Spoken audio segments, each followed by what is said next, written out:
So welcome everyone. Thank you for joining me. I hope you enjoyed last week. I really enjoyed sharing some ideas with you. Please do scan the QR code on the front of the screen. It's just into a Padlet again, just for you to share some of your ideas.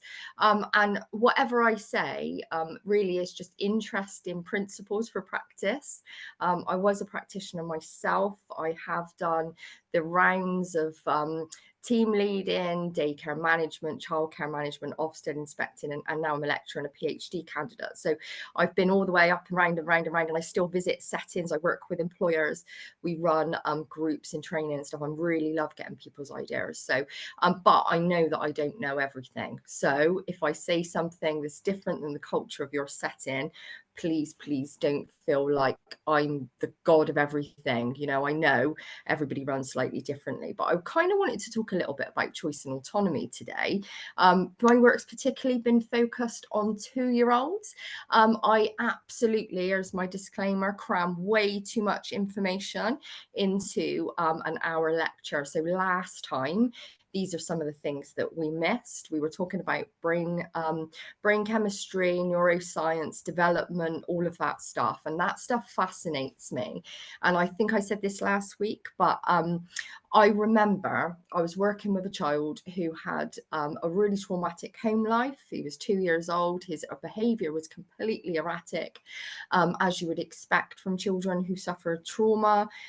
He was with us because he couldn't be at home all day on his own with his parents. They needed to do other things to get well, and he would come in with us, but his behavior was erratic. At that time, I was a younger practitioner, not that age has got anything to do with it, but just to set the context, I hadn't been qualified very long. I didn't have my degree. I was just starting on that journey.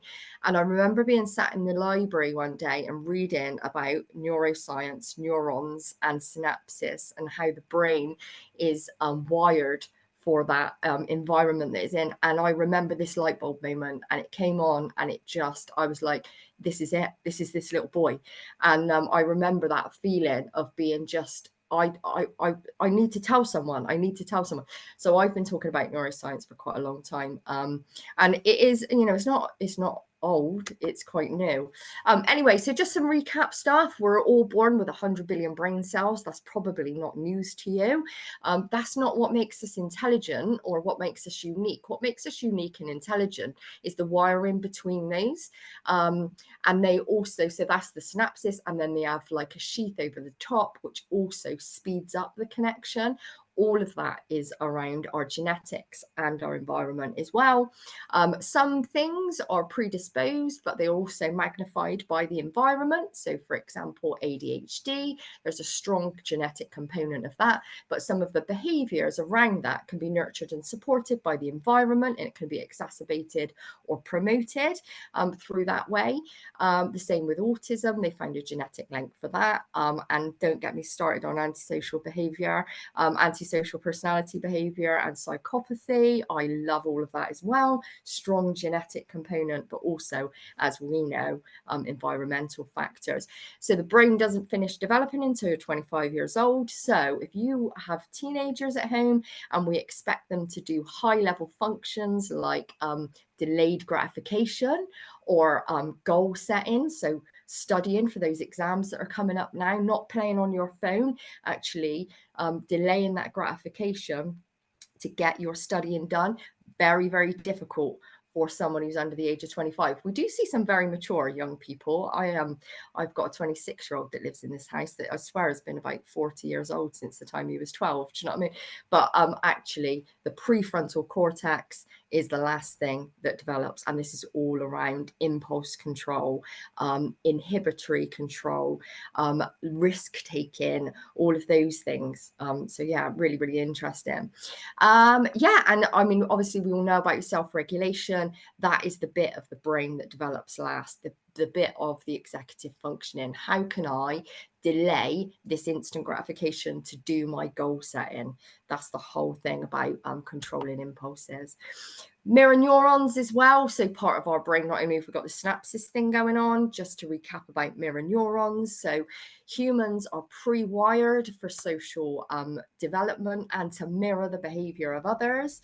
So we said last week, this is your crying dominoes in your baby room. So you have a baby, one baby's crying, the next baby's absolutely fine. First baby that's crying looks at the baby that's fine. Second baby starts crying. Is because literally the baby is like picking up the cues, picking up the social sensations that somebody else is upset. It's not full on empathy, although they are able to be caring at quite a young age.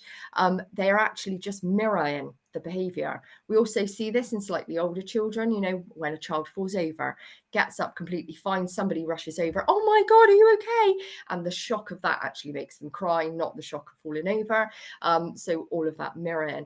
And obviously, when we're thinking about development, both in the nursery and in the home, the actual behavior and the emotional development and everything the adult is doing will then potentially mirror on the child as well. So really, really interesting kind of stuff around that and the impacts. If you think about if you're a practitioner or if you're a manager, you know, we've all got mirror neurons, not just children. So, you know, you go in and you put your face on, don't you? I've had a bad day, but actually, you know, hi, how are you? La, la, la. We keep it light, don't we? And we do it because we know that we can infect the behavior of others. And this is the technical process behind that. Emotions really are infectious. Behaviors really are infectious. And if you're thinking about children and childhood and daycare environments, it adds that stress to us as practitioners, doesn't it? There's a whole load of research around, you know, our dissonance, pushing down our emotions when something happens to keep a positive front. Yeah, really, really interesting stuff. So mentalization, this was the process in which we look at a child as an adult and we think, what do they need from us? That's called reflective functioning. So we do it to each other as well. You might look at your friend. They might be upset, happy, whatever. You're thinking, what does this person need from me? And then you function in that way to mentalize what another needs. That's part of social development and emotional development. Children, we talked about theory of mind last time. So if you've done any training around autism and social communication issues, you'll know that some people don't have theory of mind. So they think what I think everybody else thinks. Well, bad news is 2-year-olds are like that as well. And actually abstract conceptualization, where I am able to fully think out what you want from me based on something else and delay my gratification in order to deploy the goal on a long-term goal. We're talking about 25 by the time we can do that. But you think about some of the things that we ask our very young children to do: sitting, waiting, lining up. I'm sure you don't do any of these things. But, you know, like the thing about story time, and don't poke your friend, you know, sit on your spot and wait for the turn with the teddy because it's time to talk. All of those things are great and it's great preparation for later, but actually it can be incredibly hard for young children to not do that. If you're a tactile human being like me as well, so the first thing I want to do is touch something. You know, if it's intriguing to me, I want to poke it. That's because I'm a tactile learner. And you think about some of our children being asked to sit and not touch. Wait, don't touch it. You're thinking, I can't. You know what I mean? I can't. And some of the stuff we might talk about later when we're talking about choice and autonomy. I think we just forget sometimes what it's like to be a child. And also we're so busy, aren't we, trying to get a million things done, you know? But yeah, so you think about that mentalization with you and your friend, you compare it to a daycare environment or a parenting environment. You know, some parents, some adults, some of us, you know, if you've ever been through traumatic events or depression, anxiety, or any of that, you'll know that sometimes that affects your ability to be able to respond to others and your own needs as well, primarily. But when we think about some of the issues our parents are facing and trying to bring up really young children as well, and do all that high level mentalization, holding their space for them and all of that stuff, it's just really tricky for some parents to do that and for some practitioners as well. Yeah, so it's just interesting stuff, I find. Containment, you will do this all of the time, you know, you do it for your friends, you do it for the children, parents do it for their children, you do it for your older children, siblings, all of those sorts of things. And it's part of our job, an integral part of our job emotionally, is this whole thing of containing, being the container that contains people pouring, or children pouring their emotional distress into us, and us just holding them, like physically and otherwise, but holding space for another, and knowing that we can't fix or change that situation, being able to say to them, you're really sad, aren't you? I can see you're really sad. And maybe in time, in a few minutes, saying to them, you know, this is what I do when I'm sad, or do you want a tissue? Offering them options. But sometimes what we see in settings is children being rushed through that process of their emotions, and just kind of us trying to fix them. Oh, it's okay, you're fine, when actually they're not fine. And they may learn to mask their emotions, but actually, you know, what that means in the long term, we won't know, will we?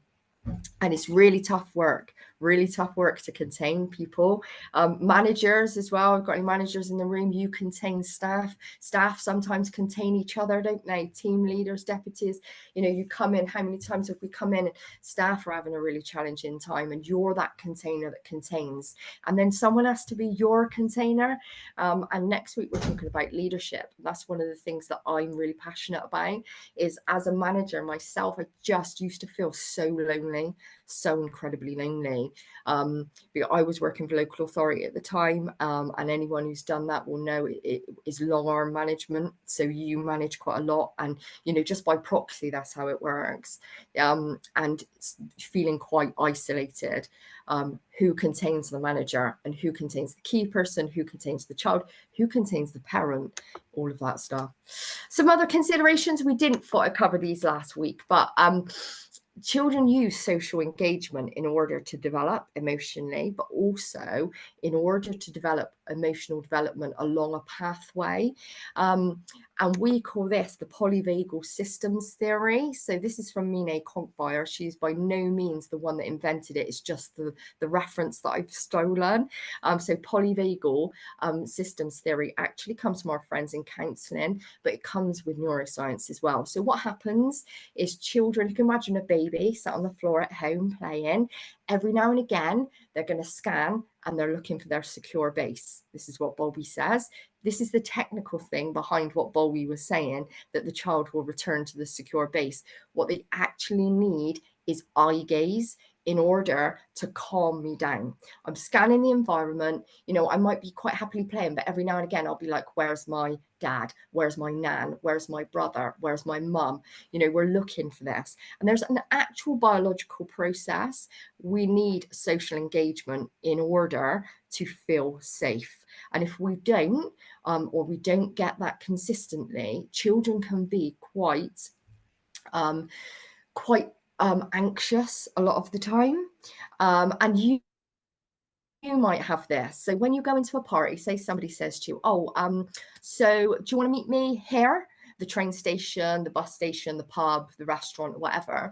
When you go in, you're looking for somebody you know, aren't you? You're like, where are they? Where are they? And that's because you're feeling anxious. As soon as you see someone you know, your secure base for that moment, oh, calm down. Do you know what I mean? Because we don't like being disengaged socially. We're pack animals. And a lot of the stuff from research can come right the way down to our biological roots, that actually there are people we'll like in life and there are people we don't like. And if you've ever walked into a situation, met someone in the first 5 seconds thought, I don't like you, you're not necessarily being judgmental, although you are being judgmental. But some would argue, especially people like Darwin would argue, that only the most suspicious survive, right? We're pack animals. We're no different than the lion. We'll smell people, look at people. Are they my type of people? And we need that engagement. And so polyvagal systems talks about the link between the heart, the emotional, and our central and autonomic nervous system. And all of this stuff is like, you know, like when you're playing in nursery and a child's settling, and you practice that thing, don't you, of just moving a little bit away. And then when they get a bit anxious, you say, I'm here, I'm still here. And you make eye guys, you make positive body language, all of that stuff. You're using this stuff. And we're well connected to children. However, what happens is in some situations, they can be in social engagement, fight, flight, or freeze because of those things not happening for the child. So this is basically what it looks like: child playing on the floor, no relation or inconsistent relationships with their key person or their parent or carer or whoever their significant adult is in that space. So they feel disengaged socially. They need to be able to get that comfort regularly. Whereas on the left-hand side of the screen, you'll see the healthy relations. It doesn't mean I'm constantly cuddling you, although there is touch and there is all of that culturally for us. It means that I just engage. It's okay. I'm here. I'm happy, you're happy, we're okay.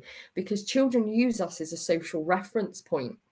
And for anybody who's been in a daycare room or in a home with your own children or children you know, something unfamiliar happens, you'll know they'll look at you. And what they're doing is their mirror neurons are telling them, evaluate the situation, find out what everybody else is doing. Where's my key person? Where's my significant adult? I need to look at them as to how to behave in this situation. And if you turn around and say it's okay, they're going to calm down. If you don't, or there's no consistent relation, they can stay in a state of flight and fight and freeze. Really interesting stuff. But basically what it means is that children need soothing in many forms: touch, cuddle, all of that. But is the consistency. They need that consistency. Parents and carers may miss cues or inconsistently be able to soothe or respond. We almost, humility, we might do that as well. The brain is pre-wired for mirroring, absolutely pre-wired, biologically and otherwise. Therefore, inequalities are driven both biologically and through the environment. If you think about some of the environments children grow up in, trauma is intergenerationally passed through families, both in a macro way and a micro way. And I'll explain that a little bit in a minute. Because what we find in generations is that as parents, they did better than their parents did, but actually micro traumas are still passed on. And dysregulation occurs when the brain becomes overwhelmed. So they're not able, if I just scan back, they're not able to get that soothing. So children almost at young ages need full regulation from another. And it is better if it's a consistent, significant another, but they will use anyone. And inconsistency can lead to dysregulation. Now, we have to be careful to try and not be perfect, because there is a process called rupture and repair in attachment. This is basically means that none of us are perfect, right? None of us are perfect. So at some point, there is going to be a rupture in the attachment. We won't respond properly, or we'll respond in a harsh way, or, that's just, no setting or no parent can be perfect or outstanding all of the time. What are we going for? 2/3, 70%, something like that. We're not superstars. We're not perfect. We have emotions, and it's okay to not be great all of the time. Do you know what I mean? So sometimes we may call rupture in our attachment with our key person, the key child, or actually in the parenting. We expect that children actually can deal with that. And also, in a way, almost a rupture in attachment teaches them resilience. Is a really strange kind of way, but it's actually how we repair that relationship afterwards, apologizing. And it comes up later in the PowerPoint, do we respect children enough to say sorry?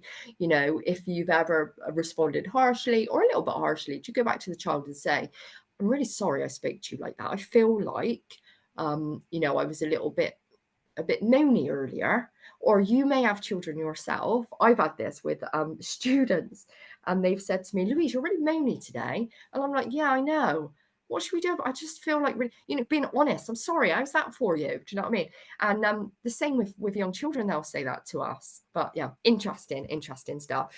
We also know about critical and sensitive periods for development. Bowlby, the king of attachment, although we have to critique Bowlby. I'm not one to critique our giants, if you like, but we can critique him. He did come post war, and he did want all women out of the workplace and into the home. So it was kind of funny that he then said, you know, the primary caregiver should be the mother, but there we are. But he did give us critical and sensitive periods. We know that when they're young, they are particularly sensitive because they're not able to regulate themselves. They need that the key person to be able to go back to. Then a little bit about stress. This was the stuff I was talking about, you know, with not being perfect all of the time. There is actually positive stress, and we don't talk about this enough. But actually, positive stress can be things like play fighting. Tolerable stress can be stuff like loss of a family member, but with supportive buffers in place. And then we have toxic stress, which is the stuff where it's prolonged activation.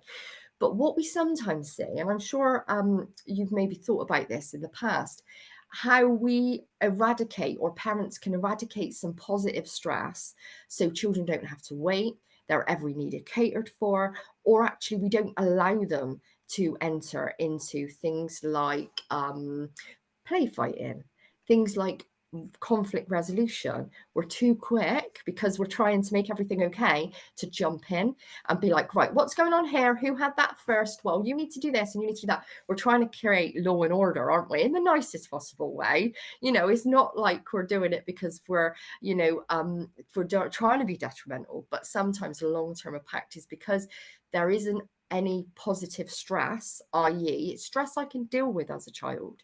I can sit in this stress and it might be really uncomfortable, but actually I can find a way through it. And they say children are policed more than ever before. You know, our worries about safeguarding and injury and the Sue culture and all of that stuff, that children are actually being disempowered because they're not being allowed to make choice, to promote efficacy, to be able to say, no, I don't want that. I want this, or actually, you know, I don't like that person. I often think about, you know, the way that some settings, I'm not sure everyone does this, but, you know, we're all friends. Be kind to our friends. And I think, well, we're not all friends, are we? Because if we go back to our biological roots, you know, there are people that we're going to get on with and there are people that we're not, you know, and the everyone's a friend can be quite a dangerous message, I think. But anyway, I will leave that one for you. Absolutely last, no, Lion, absolutely last couple of slides. What happens when children are unable to regulate themselves? So, for example, my example of the 2-year-old that I was working with, and I had that light bulb moment in the library. Because that child was dysregulated in his behavior, what happens from quite a young age is they go through a process of social thinning. This means children stay away from them. And I think we've all worked with children that from a very young age, you know, something bad happens and they say, it was Mary. Mary did it. And you think Mary's not even in today, but Mary gets the blame for everything. Do you know what I mean? Because they've begun this process of social thinning, again, from our biological roots. The really dangerous thing about that is when I'm older or when I grow, a protective factor for how trauma and mental health will affect me and how pro-social I'll be and how successful I'll be in life is how accepted I am and how I have a social circle. So yeah, we see some parents like this as well, don't we? Some families who are well connected in the community, they might be on the PTA, they might just be confident to come in and talk to you, or actually they don't have those things, but you just know they're okay, they're connected with wider family. And then some families that are very marginalized, either because they're part of a marginalized group or because some of their behaviors may have created social thinning. They might have moved around a lot because maybe they've experienced domestic violence, which means that as an adult, they have a very thin social circle. Yeah. So also as well, there's all that stress generation. So it leads to kind of erratic behavior. Children get stuck in their flight, reward, and they're hyper vigilant a lot of the time, which only leads to more erratic behavior. But because they've spent a long time in toxic stress, they're almost stuck in fight, flight, and freeze all the time. One thing happens and they're ready to attack or absolutely just collapse into a state of themselves. And also we see this intergeneration transmission of trauma, both overtly and covertly. So overtly is like quite open, everybody can see it.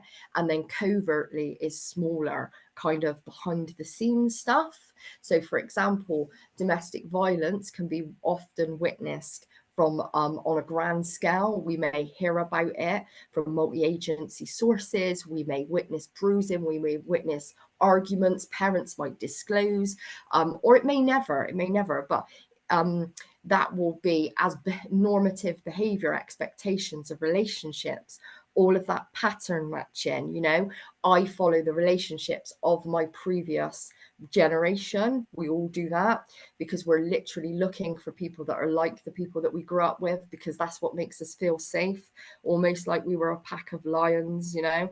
And even some of the most less desirable behaviors we also get attracted to through pattern matching.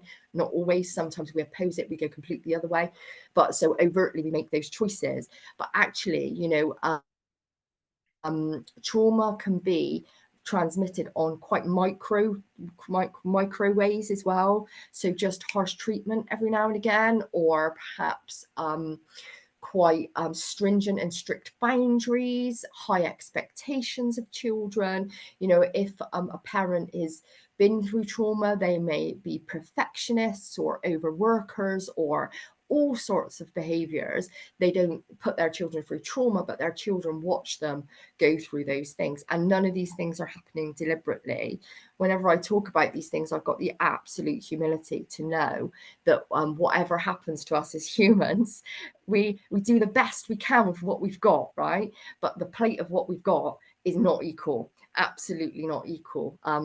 And thinking about some of those things, and parents do what the best that they can do with the tools that are in their toolbox, and sometimes they'll pick out a bent hammer. You know, it's just the way it is. And then subconsciously we're reacting. We don't mean to, but we may be a little bit harsh. We may be unreasonable. We may, all of those things. Because of the stuff that we've been through as parents. So yeah, quite interesting.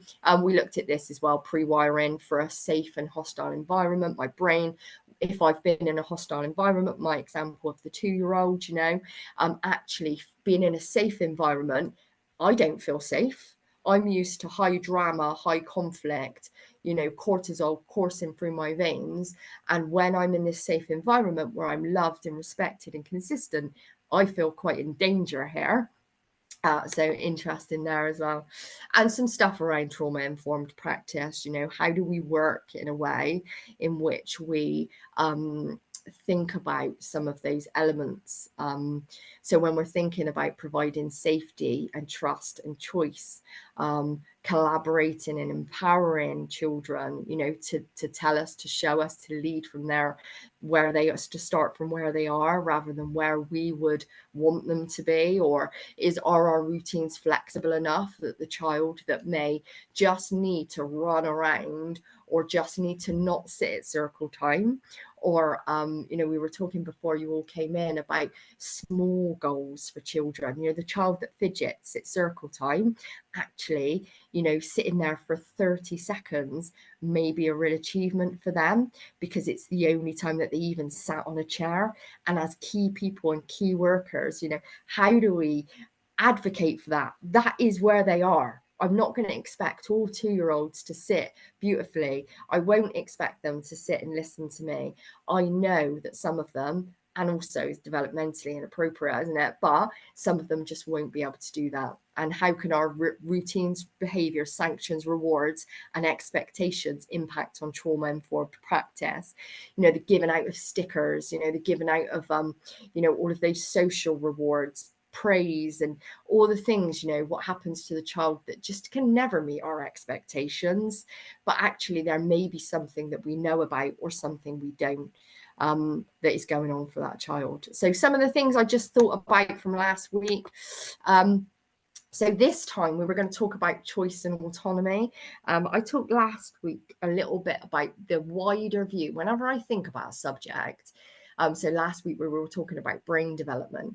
I always think about the wider picture. So what's happening for that child, but take us into a Bronfenbrenner scenario. What's happening around that? So if we're thinking about us in settings giving children choice and autonomy, I just want you to think a little bit about what are the common beliefs about listening to children and where do they stem from? So in my experience, usually I teach a module called Concepts of Childhood, and this is about how children were treated through the history of the UK, primarily focused on England, right? And some of the belief systems that we had of the past that kind of, I think, are still lingering a little bit. You know, so I had a conversation with one of my students this week, and they were talking about children taking their coats off when they're outside. So you all know this, you know, children, it might be pouring with rain, right? Children are running around the playground like a crazy one, come up to you and they just take their coat off and you're like, put your coat back on, you're going to get cold. And actually the child has made a choice and they've used autonomy to control their own body and regulate themselves. But what happens sometimes is our worldview is, I must protect the child.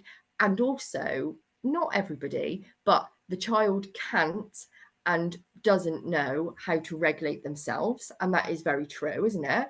I need to help them regulate.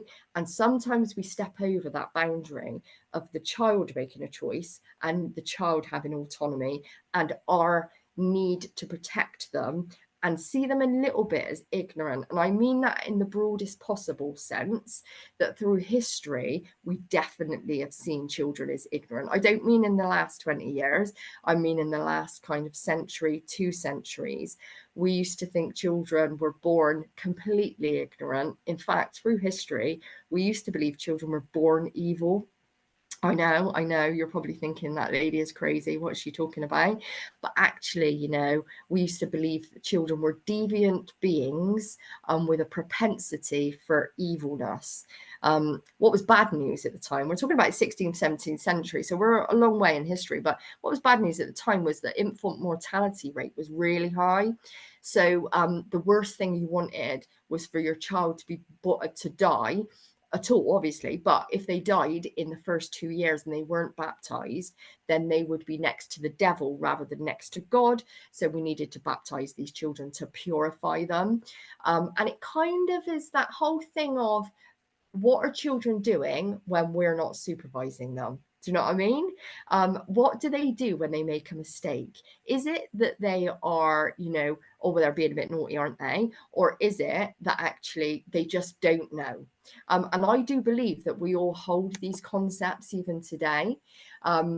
And we do have as well a negativity bias, because going back to Darwin, only the most suspicious survive. So it's kind of like, what they're doing over there. And also, what's the worst that can happen? I need to protect these children. I love them so much. Therefore, put your coat on, you're going to get cold. And also, you know, children being able to like take off their own coats, sometimes that takes a considerable amount of effort, doesn't it?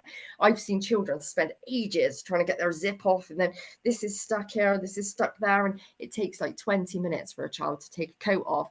And then within 2 seconds, someone's walked up to them and said, no, put your coat on.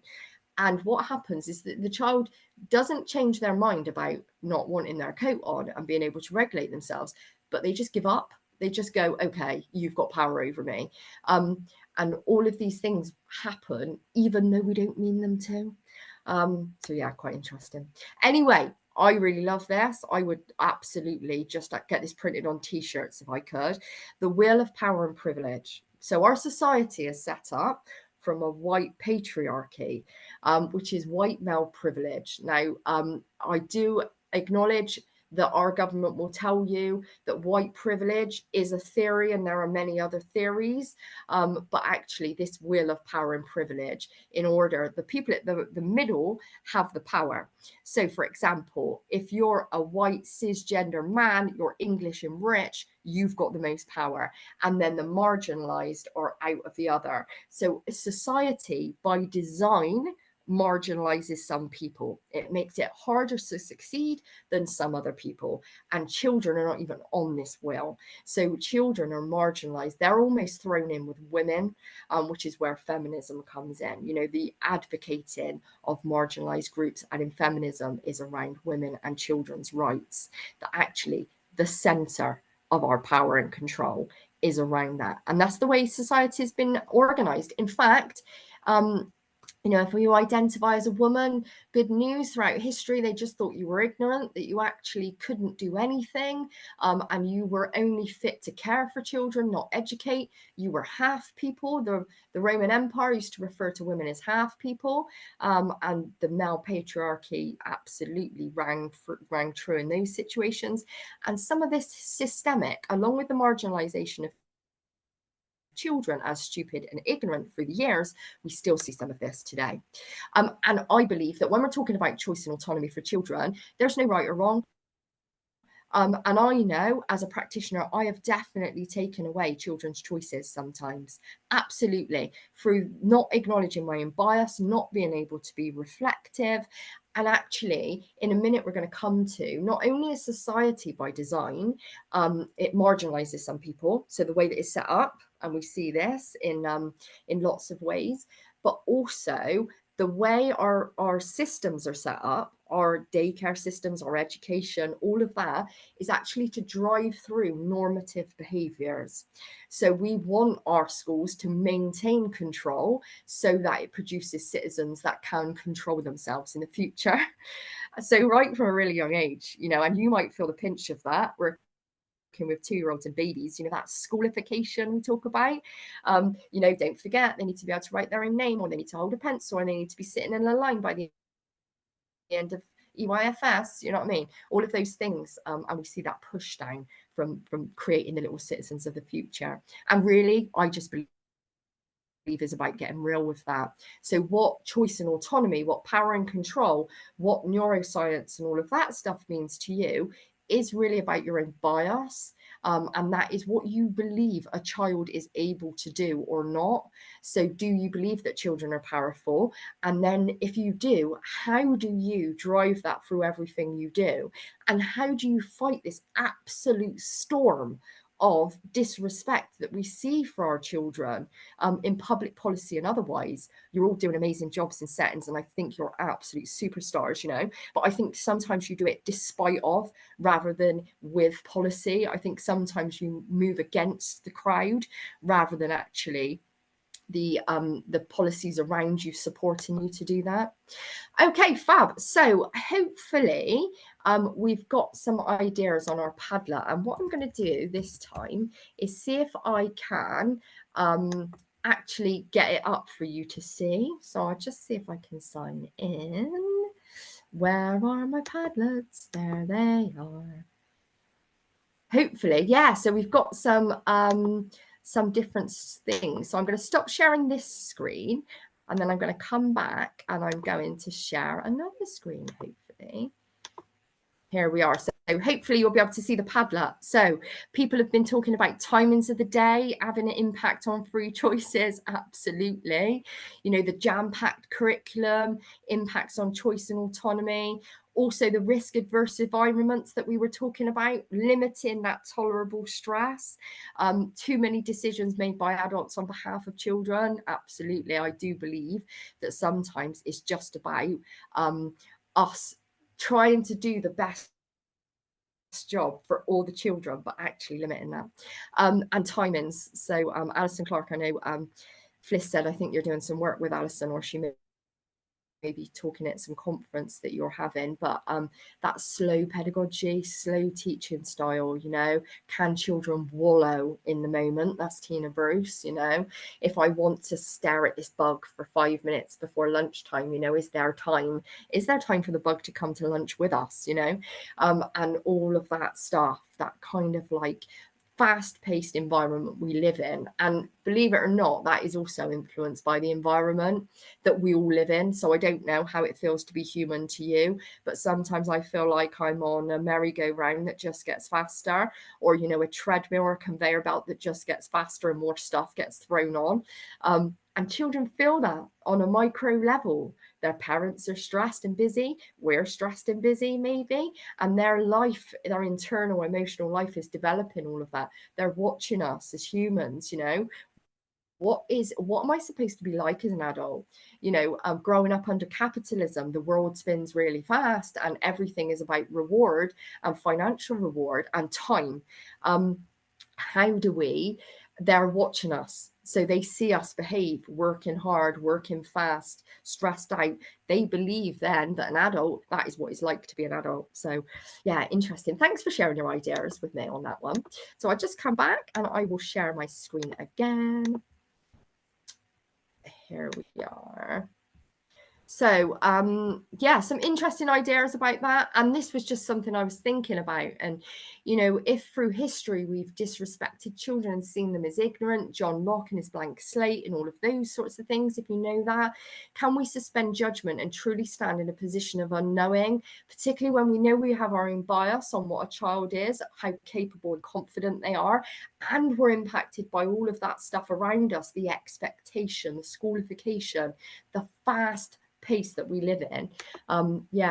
This is the stuff around schools being power distributions, and Freire says this, Paulo Freire. Through our systems, we create social order. So, for example, children wear uniforms. Why do they have to wear uniforms? Why do they have to call someone a miss somebody? When was the last time you called someone miss somebody as an adult? And in fact, if children do it to me, I always refer to myself as my first name, but actually schools are driving that power, aren't they? And what messages of power do you see distributed through your settings, through the schools? And that's not blaming schools at all. Some of our daycare systems are like this as well. I've seen lots of different things. Children not being able to choose, even though there's a choice to have. I remember being in a daycare space once, and I walked in and child A was crying. And I said, "Why is child A crying?" "He wants the blue cup." I said, "Okay, why can't he have the blue cup?" "There's a blue cup on the trolley." "Well, he can't have it every day." "Why can't he have it every day?" Is there, like, also as well, some days he won't be able to have it because somebody else will have it, and maybe we can teach him to negotiate. Well, he can't get his way all the time. And that's really interesting to me, like that we think that children sometimes will be defiant by design. Like if I don't structure their thinking and I don't mold them into the person of tomorrow, that actually they are not going to be able to negotiate and make those choices. Obviously, I work with that practitioner to dissect some of those core beliefs. But we see this all the time, children they can't have their own way all the time. If you leave them, they're going to want their own way. Children are inherently selfish because they haven't developed theory of mind. But what we know is when we sculpt and guide them and help them to make choices, they can. They're competent. And sometimes they will be upset because they can't have the blue cup and child B's got it and child B doesn't want to swap it for a green cup today. And we're going to have to do that negotiation. But often what we don't do is have the time as practitioners, managers, leaders to do that stuff. It becomes really, really, time is a commodity and it moves really, really fast. And I heard someone say that if we can't do in the present something because we're fearful of the future, then maybe we should think about it. So an example of that would be like the child who wants to spend an extra 5 minutes now playing because lunch is coming in 10 minutes and they need to be in a situation where everyone sat down at lunchtime, and we can't allow them to wallow. And I thought it was really powerful when the practitioner said, that actually if I'm saying no because something else is happening later, a child won't understand that because it's an abstract conceptualization. Quite interesting. And there's no such thing as a neutral education system, and we are definitely part of the education system, even though we're called childcare. It's either regressive or progressive.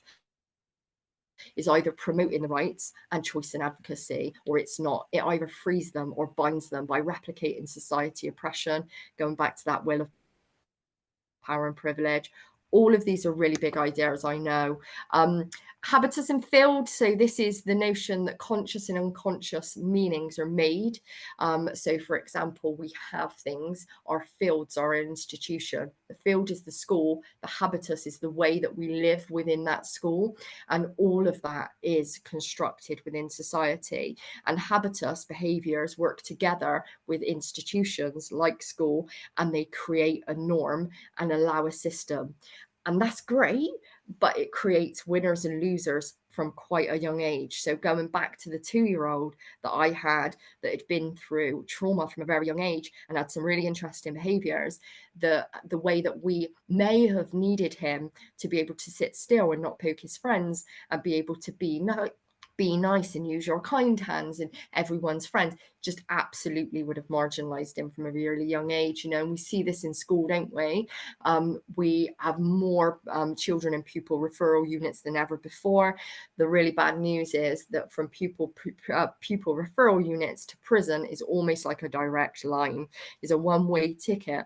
So we know being marginalized at a very young age and having all that trauma and having all kind of like undiagnosed needs, maybe ending up in a pupil referral unit, is a direct route sometimes to prison. And then what happens when you go to prison and all of that later stuff, which is completely interesting to look at. The London Early Years Foundation, my mate Juno Sullivan up there, she's done some stuff around prison families and supporting them if you want to look at that. I'm going to skip on a little bit, because what I want to think about is what this power imbalance can mean in practice. So going back to those things where people make decisions, somebody said that on our Padlet, making decisions for the child with that underpinning bias that actually, if I don't make this decision for you, you're not going to be able to make it. We don't say that, but sometimes that can be what's happening. So we have knowers and we have those that don't. So children sometimes can be banded in the those that don't know, and therefore the knowers, the more knowledgeable other, is always us. So I'll make that choice for you. So choice is offered sometimes in settings, but the power remains in a set place. It becomes like, no, there's a limit there, and that's where the boundary is, Names, clothes, and routines reflect this ignorance that we see. So in schools with the mess, the uniform, the set behaviors, the expectations. Play is seen because play belongs in the unknowing world. So the unknower is the child, the knower is the adult. Play is the concept that believes with the unknower, therefore is worthless. I'm not saying any of you believe this, but just some of the concepts. And therefore is seen as a reward, because actually I'm just going to use it as a carrot and stick. It's controlled or limited because it has no value within that system. And the knowledge is the adult led, and that's always prioritized. Education is standardized, linear, and progressive. So for example, I work in an FE college where young people come in at 16. GCSE is level 2, so they should have finished that at 16 and then go straight on to level 3. What we see is because they're linear progressive education, if they've managed to stay in it, they can be re-leveled at 16 for the first time in their life, and they may go back to level 1. They might even go to multi-skills or foundation learning, which isn't even level 1. So you can imagine how far back we're taking them to rebuild those bricks that have been lost because they've just been pushed along this journey. And there is a suspicion, a real big suspicion, that if children get away with things, they will never learn. Makes me laugh. Anyway, some of the stuff that we've got under this, the UNCRC, you'll know this. Article 3, adults must do what's best for me in terms of power. I have the right to be heard, the freedom to express myself, and I should not be exploited. So there's some of the legislation-y stuff behind there. This is something I think I'm going to leave on tonight. So when we're talking about power, control, choice, and autonomy, what happens when children can't voice their opinion? They might be pre-verbal, they might be non-verbal, they might be EAL, they might be mute, they might have something going on for them, or they may just not be able to articulate what they want and what they desire. And this is called the voice to beyond the voice. So how do we listen to children's choices when they're not able to say yes or no? When we go all the way back to the Mine Cult Bar stuff, fight, flight, freeze, right? Some children, when something happens and someone takes away choice, I'm going to fight you and I will headbutt you, I will bite you, I will scream, I will shout, right? Some children flight and running away. Some children will freeze. And in some ways, I think that's one of the most difficult trauma responses or responses in children that just do it, just do what you want them to do. They're submissive. They don't fight. They've just given up power. Do you know what I mean? Like, so somebody says to them, I'm going to change a nappy today. And you change a nappy and they just stare at you with like a really frozen look on their face. Or a child takes a toy off them. They don't scream. They don't shout. They just freeze. And yeah, it could be a mirror into them. And just to finish on this one, my PhD research has been around the emotional environment and reading emotion in children. And that has been absolutely not about what they've been saying, it's about what you can observe. So maybe, I'm sure you will do this anyway, observe the emotions in the environment rather than relying on the voice of the person or the child. So yeah, Fliss is 5'2". I'm going to stop there if that's okay. As always, I've got way too much research to go into an hour, so maybe we'll have to do some recap next week. But yeah. Or maybe we just need to extend and do a fourth one, Louise. We'll see how we go. I was thinking as well. No worries. And when your PhD, when you've done your Viva and stuff, it would be great to come back, Louise, and talk to us about your PhD and all of that. But again, Yeah. for me, another really stimulating. I mean, I sit here entranced. I'm on my phone, like Googling all the different references and like trying to get more and more engaged in it. So yeah, it's just brilliant. Thank you. And the comments are really positive in the chat. Has anybody got anything they would like to ask Louise for the last couple of minutes?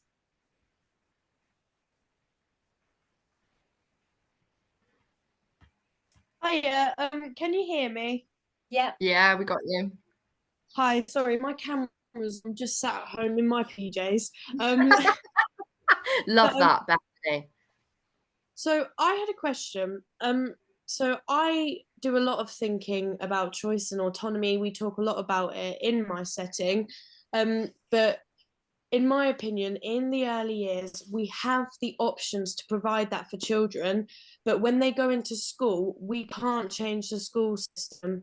So I am just wondering, as much as we want to give them this choice and autonomy, when we take away routine, is that going to make the transition from early years going into school even more challenging because they've been respected and listened to in the early years environment, and then they head into school and suddenly it's like, whoa, your choice gone, all of these options gone? Are we, as much as I wish the whole system could completely change, by giving them all of these like positive parts early on and then it basically just gets taken the second they go to school, is that possibly more damaging? Absolutely, Bethany. It is a contention that I talk about, and some of my students as well have gone through the process of working in the early years, going into schools and going like, I can't do it. I will never be able to do that because our inner belief system is just so in opposition. To be honest, Beth, I don't have the answer. I don't have the answer to the quandary that you're talking about because I often think about that. But what I think is we have to do what we know is best. You know, early years is our superpower. We know that inside and out.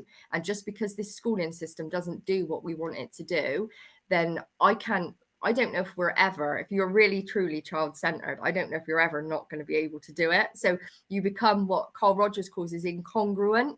You're doing something, but you don't truly believe it. And everybody around you knows that you don't believe it, including the child. Yeah. And you feel really painful. Do you know what I mean? So I'm sure if I said to you, you know, tomorrow you need to run this more like a school and you truly believed that that was best for the children, you would do that.